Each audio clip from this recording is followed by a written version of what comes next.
is me again. I'm going to do a review now for the game that I played last night, which would have been Friday night. I'm going to try to do something a little bit different on a couple of times. We're going to do these Friday night, we're going to start calling them Friday night flashbacks. We're going to play some of these games. I'm just going to go alphabetical order, starting with the original NES. If the game can be beaten, I'm going to try to beat it. If I can't beat it, if it's one of the ones I can't beat, then what we're going to try to do is we're going to try to get as far as I can on it and do it that way. I'm going to try to use like different save states and things like that to try to get through these, so that some of them you can have some closure. You know, if any of you played them whenever you was younger, you can get some closure on them. And we're just going to try to do that. And then there's some I know that you're not going to be able to beat them. So we'll just play a little bit with those and do those, just short little playthroughs, things like that. Probably do them throughout the week, a couple of them here and there. They'll be a little bit sporadic. If I know that I'm definitely going to do something, I'll probably try to post it on Facebook to the group so that you guys know what's coming up. I'm going to try to review these as I get them done. That way they're still fresh in my mind, and I'll have ideas and things on what I want to talk about on each of the games. Like I said, we hope to play some of these that you don't know and some of these that you do know. I have been asked by Roger to maybe do a playthrough of a season of hockey. We'll see. I think I'm going to let Roger pick the team and the league that we play in. I think that's what we're going to do there. He can give me the idea on what he wants to do, on what he would like to see there, and so we'll put some hockey videos up of the hockey game. We'll do that. Me and Jim have thought about doing Doom 1 and Doom 2 at some point. It may be this week. We may try to get through Doom 1 and Doom 2. At another point, I would like to get through Doom 1 and Doom 2, trying to find everything and trying to show you where everything is on these games. I know back whenever I used to play them, they were very, well, they were always very violent. They still are very violent to this day, and they're still making some of them. But the games themselves are wildly popular. People like them. They used to play them on PC and almost every other platform that you could get your hands on. It's also one of the 3 or 4 games that the ratings board was created to put those in effect. Of course, Mortal Kombat, Night Trap, and trying to think, there was one other game that they had it had caused the ratings board to come up, and that's where you get the ESRB. That's why most of the games now have a rating. The ratings go from, well, they used to go from early childhood. Now I think it's just everyone, and then they go teen, mature, and adult. I think the adult's been done away with too. I think it's just everyone, teen and mature, because mature is the 17 plus, the teen's 13 plus, and the everybody is I think it's ages 6 and plus. So, but we didn't have that ratings board for a long time, and it started having all that. What I want to talk about, though, is the game I did last night, and that was 10-Yard Fight. This game, I have beaten it before. I didn't really remember how long it would take. It's 5 games long, and then after which there's the 5 difficulties. There's the high school, college, professional, playoff, and Super Bowl. And you have the same team each time. The team doesn't have a name. The other teams don't have a name either. They just change color. I think on the high school, I think they're a burnt orange color maybe. The college one is a yellow color. The playoff one, I think, is like I think the playoff one's black, and I think the just the professional one. I think that's like a maroon color. I know that the Super Bowl one is a pink, which is really, really odd, but I guess they were running out of colors to try to do. Basically, this is the football game that you would have had.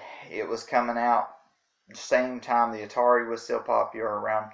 The copyright on the game was 83, 85. I didn't have too much knowledge of this game whenever I was younger. My dad actually had went and he went to a pawn store for something or other for at one point there, and he brought it home to me. Told me the guy was selling it for a dime. I had a bunch of games, and it was to add to the collection. Anytime that my dad or my grandfather, anytime my dad went somewhere, or anytime my grandfather, who was he went to yard sales and garage sales, anytime he found anything that was related to video games, they tried to pick them up. And, because as a kid, I wasn't really interested in the yard sales and things like that. But, they have all those things now. And, I had a pretty extensive Nintendo collection along with Super Nintendo, N64, things of that nature. But 10-Yard Fight is a pretty primitive football game. You have an offensive line and defensive line. When you snap the ball, it goes to quarterback or running backs, and you've got one of a few options. You can either run with the guy that's got the ball. You can pass it to the left, you can pass it to the right, or you can throw it to a wide receiver that's a little bit further down there. Now, throwing it to the wide receiver is a little bit more dangerous because you can get it intercepted. That didn't happen last night. I didn't get intercepted at all, which is a good thing. But I did have to change up playing styles a little bit because after the high school level, the enemies, the other team seems to go a little bit faster. So they're a little bit faster, and also they can catch up with you going up the field a little bit quicker. So you have to kind of figure out what you're going to do with them. And you see me a couple of times to get them to come at the quarterback and then flip it off to the running back, and they've already tackled, they've already missed. You get a huge gain. I thought it was kind of weird that in all the games I scored 42 points and kept them to nothing. Also had on the defense, when you have the defense, you're never sure who you're going to have for players, because what you have to do is there's an A button and a B button, because those are the only two buttons that you have on the system. So you have to hit either A or B, and what you need to do is you're going to try to figure out who you can get to the ball carrier the fastest. Now, a lot of times, if the guys are on the far left-hand side of the screen, you want the guy that's on the farthest opposite side. Same thing if they're on the right side of the screen, because normally the computer is going to run the opposite way that's more open instead of toward the sideline. Now, a little glitch about this game is if you're playing defense and one of the ball carriers is getting away from you, if you start tackling, doesn't even have to be in their general direction. You'll see me do this on video. Doesn't necessarily have to be in their general direction. You start tackling, they'll run out of bounds. They'll run out of bounds. And I don't know why that glitch is in there, but they'll run out of bounds. I also believe that this game was an arcade game at one point. If anybody knows if that's right or wrong. If it's wrong, please correct me. Please let me know. But I think it was an original arcade game. You can play two players, but it's not much different than that. A lot of the sound is really just when you're running up and down the field. It makes the does that the whole time you're running. You hear the sound of people tackling, which is the poof poof poof sound. But like the passing sound is like a noise, and then every so often the referee comes down, you get a first down, and does the da na na. You hear what is supposed to be a whistle, and when you get a touchdown and stuff, that makes a sound. When you kick off, that makes a sound. The game does not have a lot of music, not a lot of sound. The stuff that's on it is very repetitive. It is kind of hard to get through this game on a playthrough, to actually play through it. If you watch the video, you're going to hear all the sounds. I did not hear all the sounds because what I done is I turned on YouTube or in Pandora, and I listened to music while I done it, because otherwise I wouldn't have been able to sit through the entire video. The music actually made it better. I used to do that a little bit whenever I was younger, when games did not have any kind of auditory sound, like that you don't have to, because like in Madden, and like in sports games in general, you need to be able to hear the referee's whistle so that you know that the play's over. On other games, you may be close to dying and it may beep or something. Like in Zelda does that to where it beeps. So some games you have to hear that. A lot of sneak games, a lot of the stealth games, you have to do that on it as well, because you have to be able to hear where the enemies are and things of that nature, and if alarms going off or something. So, but at that time, there was not a whole lot of games where you technically had to hear what was going on. So that's kind of what I was doing last night. I was not really listening to what was going on. I was just playing the game, and it made the game a lot more bearable. I beat the game originally when I'm going to say probably about 10 or 11. I sat there and went through it. It doesn't take very long. Like I said, the playthrough of it was an hour and a half. I showed the extra part of the Super Bowl team kicking off, because after you beat them, that's as far as you go. As I know, that's as far as you can go. You just keep playing them until you just don't feel like playing them no more. I believe that's as far as you can go.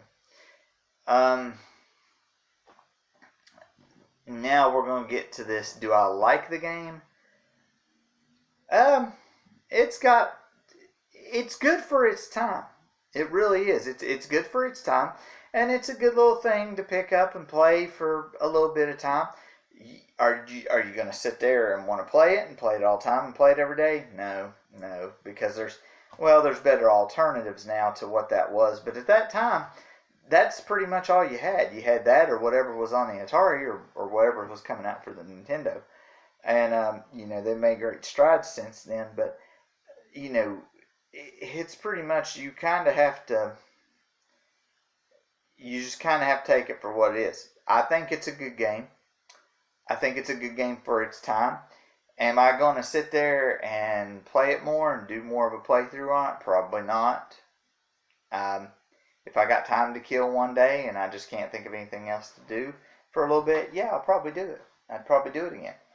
But it's not something I'm going to sit there and keep playing. So, I'm glad to have done a playthrough.